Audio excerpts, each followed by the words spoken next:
Well, a warm welcome to everyone joining. Thank you for being here.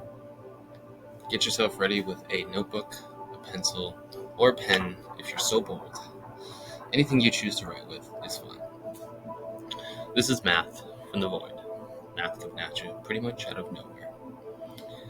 And today, we have a little bit of an extension from a previous video where we were talking about areas underneath curves.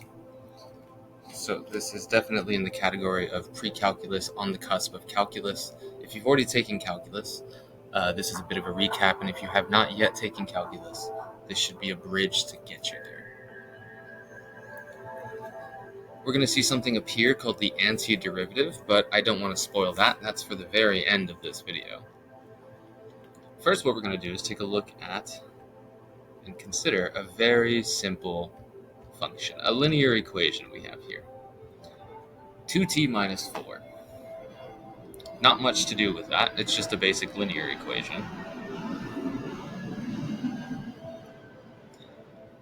But what I'm going to do is I'm going to define a function a of x as the integral from 2 to x of f of t.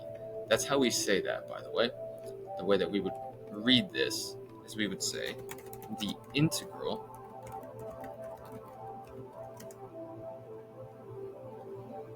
from 2 to x. And then we would say of whatever's inside. In this case, it's the function. So in this case, it's going to be f of t dt. That's how we would read this. Oh, let's take away the bold and underline. We would read this as the integral, because that's what this squiggly s symbol is, from the bottom number 2 to the top number, which in this case is just x. There's no number there.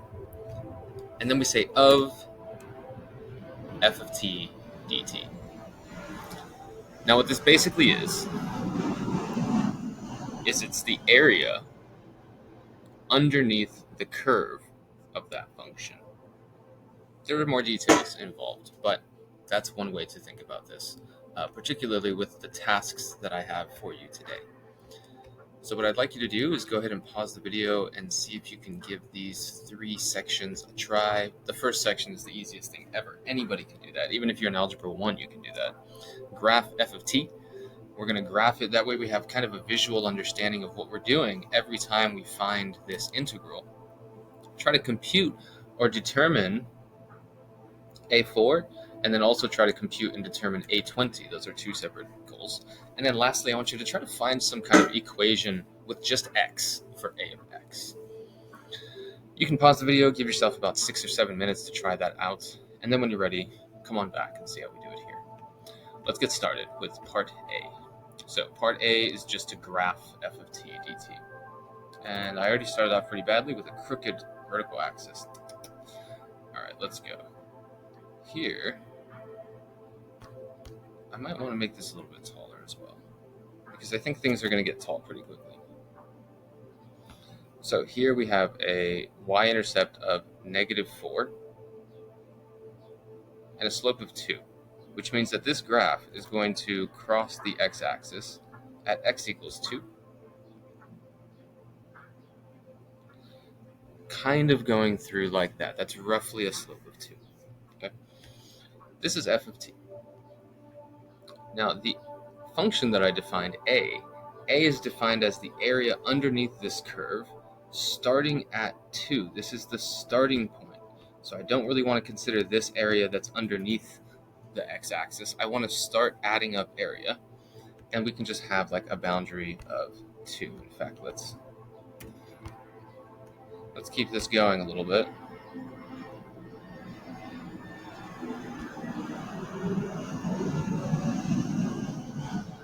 And let's just call this our cutoff point x.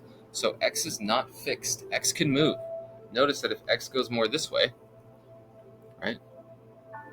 If x goes more this way, we end up with a smaller triangle. And if x goes more this way, we end up with a bigger triangle, right?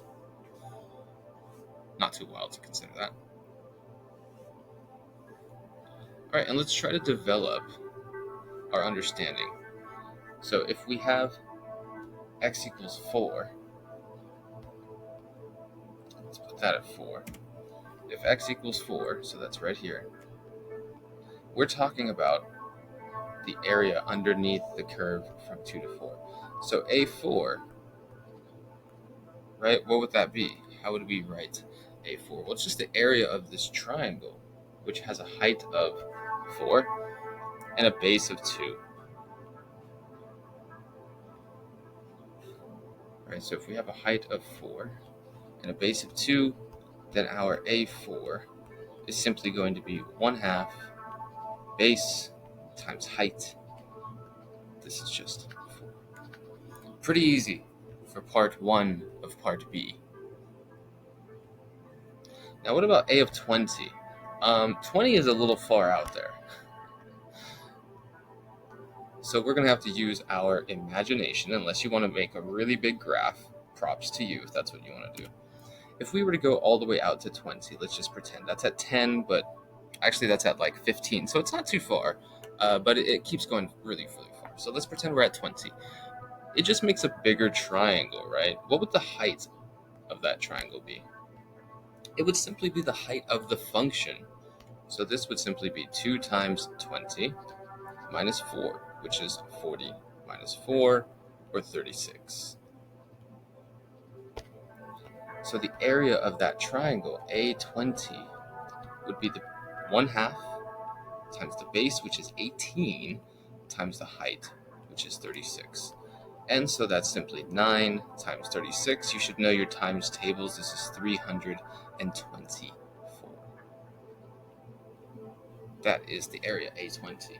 Okay, these numbers obviously get bigger as x gets bigger, which is made more clear by the visual of the diagram. As I push x further out, if I make x larger, then the area underneath this space is larger.